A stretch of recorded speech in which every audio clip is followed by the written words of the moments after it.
Guys, जय श्री कृष्णा। सुनता dream blog के चैनल में आपका स्वागत है।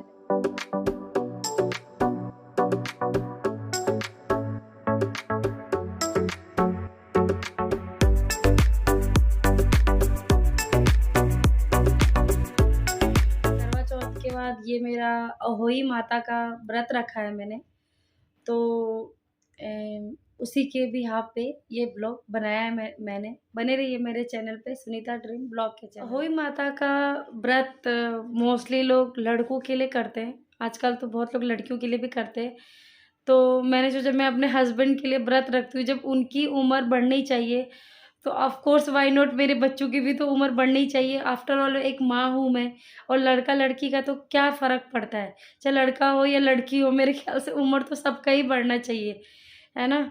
तो बच्चों के लिए तो मैंने भी ये व्रत, जब मेरी आरोही 2 साल की थी, मुझे इस व्रत के बारे में पता नहीं था।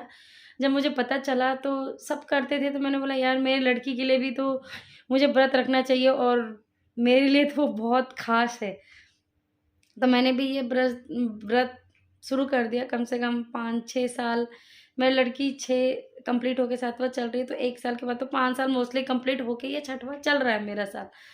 तो भगवान करे मेरे बच्चे या किसी के भी बच्चे हो ऐसे फूले-फूले, और बहुत बहुत उनकी बहुत लंबी उम्र हो। सच में ये भगवान से मेरी प्रार्थना है, और मैंने व्रत रखा है उसका मेरे बच्चों के साथ-साथ सबको ये फल मिले।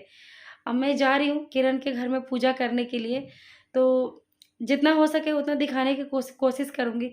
पता नहीं क्यों मैं पूजा का ना, जितना अच्छे से हम तैयार होते हैं और जितना अच्छा पूजा करते हैं ना, उतने अच्छे से मैं कैप्चर नहीं कर पाती हूँ, क्योंकि काफ़ी चीज़ें हो जाती है, काफ़ी लोग हो जाते हैं, मिक्स मैच हो जाता है, तो शायद मैं कवर करने में सच में नहीं कर पाती हूँ मैं अच्छा कवर। फिर भी मैं कोशिश करूँगी, ठीक है? चलिए फिर चलते हैं।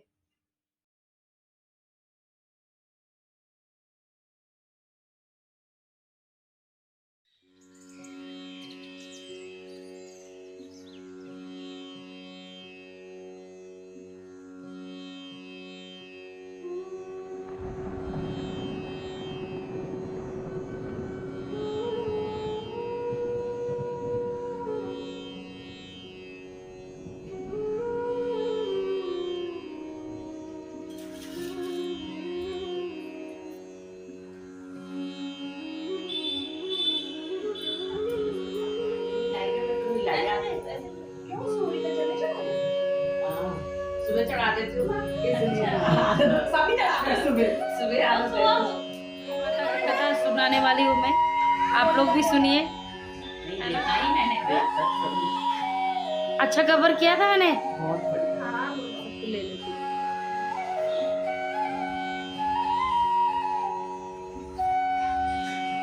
ये संगीता की मम्मी है। ए भगवान, मरवाओगे मुझे। नहीं नहीं नहीं नहीं, मेरे ससुर की एक ही शादी है, और वो अपनी बीवी के साथ बहुत खुश है। बहुत खुश है। खुश रहो बेटा। ये रूबी डांस करके थक गई थी, इसलिए इसको आने में टाइम लग गया था। टाइम लग गया। ये हमारी गंगा आंटी। चल सुनता शुरू हो जाए, फिर सूर्य भगवान जाने वाले हैं। उसको मेरे नमस्ते बोल।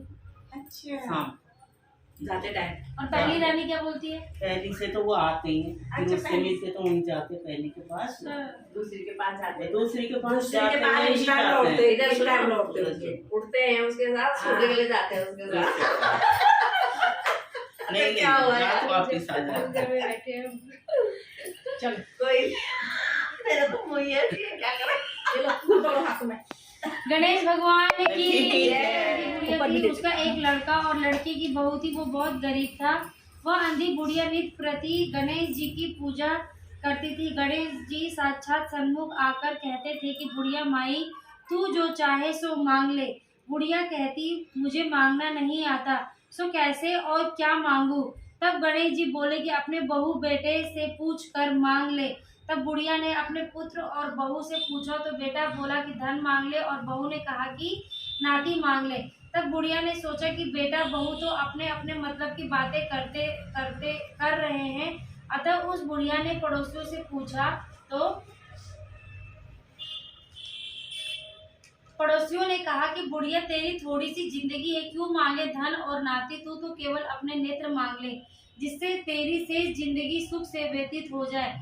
उस बुढ़िया ने अपने बेटे और बहू तथा पड़ोसियों की बात सुनकर घर में जाकर सोचा, जिससे बेटा बहू और मेरा सबका ही भला हो, वो भी मांग लूं और अपने मतलब की चीज भी मांग लूं।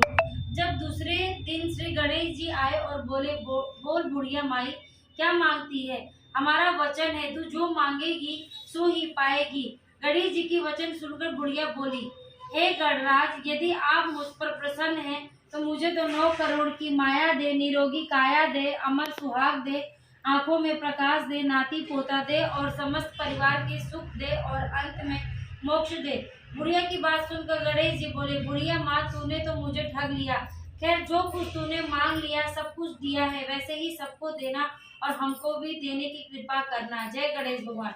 बुढ़िया थोड़ी बोला होगा बुढ़िया मांग ले, नहीं नहीं ऐसे ही बोला, बुढ़िया ही बुढ़िया ही बोला था। बुढ़िया ही है। नहीं भगवान जी बुढ़िया थोड़ी बोले। नहीं नहीं, आपके शब्द में नहीं बोलते, पहले बोलते थे ये सब। अभी भी बोलो तो गणपति महाराज की जय। इसी में है यार, इसी में है 2 कथा। अब इसमें इसमें भी 2 कथा। इसमें है ना 2 कथा। इसका 2 कथा है। जरा नीचे ना रख बेटा। साहूकार वाली देखना, एक कथा लिखा होगा उसमें, सेठ सेठानी की कथा। एक होगा कि 2 होंगे ना। ये अहोई माता की कथा है। हाँ हाँ लिखा है ना। अब हम सुनने जा रहे हैं अहोई माता की कथा, जो हमने व्रत रखा है। ठीक है, बहुत लोग लड़के के लिए करते हैं, हम लोग लड़की के लिए करते हैं। अब मिक्स मैच हो गया, बच्चों के लिए होता है, बच्चों के लिए होता है। हाँ, ये बात तो है। पेट में रहता आगे बढ़ने से मतलब है जाए बच्चे हो गए, जो लड़का। भी है बच्चे। ठीक है, हाँ। पेट में पता थोड़ा ना चलता है क्या है। हाँ। पेट से बच्चे हो गए अब तो। चलो हम शुरू करते हैं। किसी नगर में एक साहूकार रहता था, उसके 7 पुत्र थे। एक दिन साहूकार की पत्नी खदान में से खोदकर मिट्टी लेने के लिए गई। जो ही उसने मिट्टी खोदने के लिए कुदाल चलाई, तो ही उसमें रह गए स्याओं के बच्चे, कुदाल से आहत होकर मृत हो गए। तब साहूकार की पत्नी ने कुदाल को रक्त रंजित देखा तो उसे बच्चों के मर जाने का अत्यंत दुख हुआ, परंतु जो कुछ होना था वो हो चुका था। यह भूल उससे अनजाने में हो गई थी, अतः दुखी मन से वह घर लौट आई। पश्चाताप के कारण वह मिट्टी भी नहीं ले सकी। इसके बाद जब श्याम अपने घर में आई तो उससे अपने बच्चों को मृत अवस्था में पाया। यह दुख से कातर हो अत्यंत विलाप करने लगी। इसने ईश्वर से प्रार्थना की कि जिसने मेरे बच्चों को मारा है उसे भी पुत्र शोक का दुख भुगतना पड़े। इधर श्याम के साप से 1 वर्ष के अंदर ही सेठानी के 7 पुत्र बारी बारी से काल कवलित हो गए। इस प्रकार की दुखद घटना होते देखकर सेठ सेठानी अत्यंत शोकाकुल हो उठे। इस दंपति ने किसी तीर्थ स्थान में जाकर अपने प्राणों का विसर्जन कर देने का मन में संकल्प कर लिया। मन में ऐसा निश्चय कर सेठ सेठानी घर से पैदल ही तीर्थ स्थान की ओर चल पड़े। उन लोगों को मार्ग में खाने पीने की भी कोई सुधि न रही। जब तक उन दोनों का शरीर पूर्ण रूप से अशक्त हो गया तब तक वे बराबर आगे बढ़ते रहे। जब वे चलने में बिल्कुल असमर्थ हो गए तो रास्ते में ही मूर्छित होकर भूमि पर गिर पड़े। उन दोनों की इस दयनीय दशा को देखकर करुणानिधि भगवान उन पर दयाद्र हो गए और उन्होंने आकाशवाणी की कि हे सेठ, तेरी सेठानी ने मिट्टी खोदते समय अनजाने में ही सही श्याम के बच्चे को मार डाला था। इसी कारण तुझे ही अपने बच्चों को कष्ट झेलना पड़ा। भगवान ने आज्ञा दी कि अब तुम दोनों अपने घर जाकर गाय की सेवा करो और अहोई अष्टमी आने पर विधि विधान पूर्वक प्रेम से अहोई माता की पूजा करो। सभी जीवों का दया भाव रखो, किसी का अहित न करो। यदि तुम मेरे कहने के अनुसार आचरण करोगे तो तुम्हें संतान सुख प्राप्त हो जाएगा। इस आकाशवाणी को सुनकर सेठ सेठानी को कुछ धैर्य हुआ और ये दोनों भगवती को का स्मरण करते हुए अपने घर को प्रस्थान किए। घर पहुंचकर उन दोनों ने आकाशवाणी के अनुसार कार्य करना प्रारंभ कर दिया। इसके साथ ही ईर्ष्या द्वेष की भावना से रहित होकर सभी प्राणियों पर करुणा का भाव रखना प्रारंभ कर दिया। भगवान कृपा से सेठ सेठानी पुनः पुत्रवान होकर सभी संसार सुखों का भोग करने लगे और अंत काल में सर्वगामी हुए। साहूकार की कथा। दूसरी कथा। एक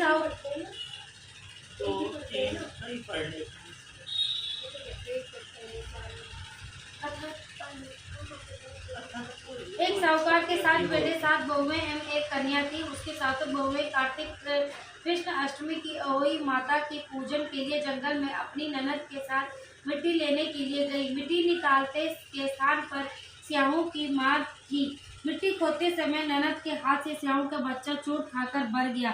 स्याहू की माता बोली कि अब मैं तेरी कोख बांधूंगी, अर्थात अब तुझे मैं संतान विहीन कर दूंगी। उसकी बात सुनकर ननद ने अपनी सभी भाभियों से अपने बदले में कोख बंधा लेने के लिए आग्रह किया, परंतु उसकी भाभियों ने उसके प्रस्ताव को अस्वीकार कर दिया। परंतु उसकी छोटी भाभी ने कुछ सोच समझकर अपने कोख बंधवाने की स्वीकृति ननद को दे दी। तदनंतर उस भाभी को जो भी संतान हुआ वो 7 दिन के बाद ही मर जाती। एक दिन पंडित को बुलाकर इसके कारण का पता लगाया गया। पंडित ने उत्तर दिया कि तुम काली गाय की पूजा किया करो। काली गाय स्याहू के रिश्ते में भयाली लगती है। वह यदि तेरी कोख छोड़ दे तो बच्चे जीवित रह सकते हैं। पंडित की बात सुनकर छोटी बहू ने दूसरे दिन ही काली गाय की सेवा करना प्रारंभ कर दिया। यह प्रतिदिन बहुत सवेरे उठकर गाय को गोबर आदि साफ कर दिया करती थी। गाय ने अपने मन में सोचा कि यह कार्य कौन कर रहा है, आज इसका पता लगाऊंगी। दूसरे दिन गाय माता तड़के उठकर क्या देखती है कि उस स्थान पर एक साहूकार की बहू झाड़ू बुहारी करके सफाई कर रही है। गाय माता ने उस बहू से पूछा कि तू किस लिए मेरी इतनी सेवा कर रही है और तू मुझसे क्या चाहती है? तो कुछ तेरी इच्छा हो वह मुझसे मांग ले। साहूकार की बहू ने कहा कि स्याहू माता ने मेरी कोख बांध दी है, जिससे मेरे बच्चे नहीं जीते हैं। यदि आप मेरी कोख खुलवा दें तो मैं आपका बहुत उपकार मानूंगी। गौ माता ने उसकी बात स्वीकार कर ली और उसे साथ लेकर 7 समुद्र पार स्याहू माता के पास ले चली। रास्ते में कड़ी धूप से व्याकुल होकर वे दोनों एक पेड़ की छाया में बैठ गए। जिस पेड़ के नीचे बैठे वे दोनों बैठी थी, उसी पेड़ पर गरुड़ पंछी एक बच्चा रहता था। थोड़ी देर में वही एक सांप आकर उस बच्चे को मारने लगा। इस देश को देखकर साहूकार की बहू ने सांप को मारकर ढाल के नीचे छिपा दिया और उस गरीब पक्षी को बच्चे को मारने से बचा लिया। इसके पश्चात उस पक्षी ने माता का वहां रक्त निकला देखकर उस साहूकार की बहू को अपनी चोट से मारने लगी। तब उससे साहूकार की बहू ने कहा कि मैंने तेरे बच्चे को नहीं मारा है, तेरे बच्चे को डांटने के लिए एक नाग आया था, मैंने उसे नाग को मारकर तेरे बच्चे की रक्षा की है। मरा हुआ नाग ढाल के नीचे हुए दबा हुआ पड़ा है। बहू की बातों से वो प्रसन्न हो गई और बोली कि तू जो कुछ चाहती है मुझसे मांग ले। बहू ने उससे कहा कि 7 समुद्र पार स्याहू माता रहती है, तुम मुझे वहां तक पहुंचा दो। तब उस गरुड़ा पंखनी ने उन दोनों को अपनी पीठ पर बैठाकर स्याहू माता के पास 7 समुद्र के उस पार पहुंचा दिया। स्याहू माता उन्हें देखकर बोली कि आ बहन, बहुत दिनों के बाद आई है। पुनः स्याहू माता ने कहा कि मेरे सिर में जुएं पड़ गई है, तुम उन्हें निकाल दे। उस सुराही गाय काली गाय के कहने पर साहूकार की बहू ने सिलाई के सहारे स्याहू माता के सिर की जुओं को निकाल दिया। इसमें स्याहू माता अत्यंत प्रसन्न हुई। स्याहू माता ने उस साहूकार की बहू से कहा कि तेरे 7 बेटे और 7 बहुएं हैं। सुनकर साहूकार की बहू ने स्याहू माता को कहा कि मुझे तो एक भी बेटा नहीं है, 7 कहाँ से होंगे?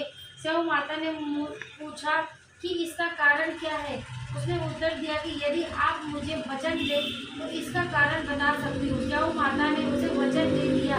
वचन बंद कर लेने के बाद साहूकार की बहू ने कहा कि मेरी कोख तुम्हारे पास बंद पड़ी है, उसे खोल दे। स्याहू माता ने कहा कि मैं तेरी बातों में आकर धोखा खा गई, अब मुझे तेरी कोख खोलनी ही पड़ेगी। इतना कहने के साथ ही स्याहू माता ने कहा कि अब तू घर को जा, तेरे 7 बेटे और 7 बहुएं होंगे। घर जाने पर तू अहोई माता का उद्यापन करना, 7 अहोई बनाकर 7 कढ़ाई देना। उसने घर लौटकर देखा तो उसके 7 बेटे और 7 बहुएं बैठी हुई मिली। वो खुशी के मारे भाव विभोर हो गई। उसने 7 अहोई बनाकर 7 कढ़ाई देकर उद्यापन किया। इसके बाद ही दीपावली का पर्व आया। उसकी जेठानी और परंपरा कहने लगी कि सब लोग पूजा का कार्य शीघ्र पूरा कर ले, कहीं ऐसा ना हो कि छोटी बहू अपने बच्चों का स्मरण कर रोना धोना शुरू कर दे, नहीं तो रंग में भंग हो जाएगा। जानकारी करने के लिए उन्होंने अपने बच्चे की छोटी बहू के घर भेजा, क्योंकि छोटी बहू रुदन नहीं कर रही थी। बच्चों ने घर जाकर बताया कि वहाँ आटा गूंथ रही है और उद्यापन का कार्यक्रम चल रहा है। इतना सुनते ही सभी जेठानियाँ आकर उनसे पूछने लगी कि तूने अपनी कोख कैसे खुलवाई। उसने कहा कि स्याऊ माता ने कृपा कर मेरी कोख खोल दी। सब लोग अहोई माता की जय जयकार करने लगे। जिस तरह अहोई माता ने उस साहूकार की बहू की कोख खोल दिया, उसी प्रकार इस व्रत को करने से सभी नारियों की अभिलाषा पूर्ण करे। जय हो। चलो जय गणेश जय गणेश जय गणेश देवा, माता जाकी पार्वती पिता महादेवा। जय गणेश जय गणेश जय गणेश देवा, माता जाकी पार्वती पिता महादेवा। एक दंत दयावंत चार भुजाधारी, एक दंत दयावंत चार भुजाधारी, माता जाके पार्वती पिता महाधारी। देख देवा, माता जाके पार्वती पिता महादेवा।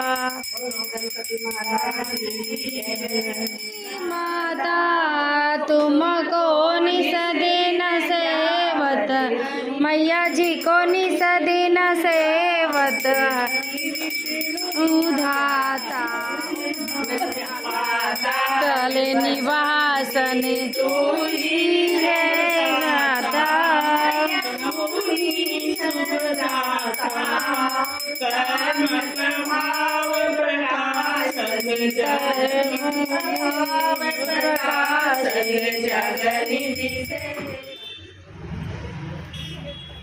संगीता तुम लेट हो गई।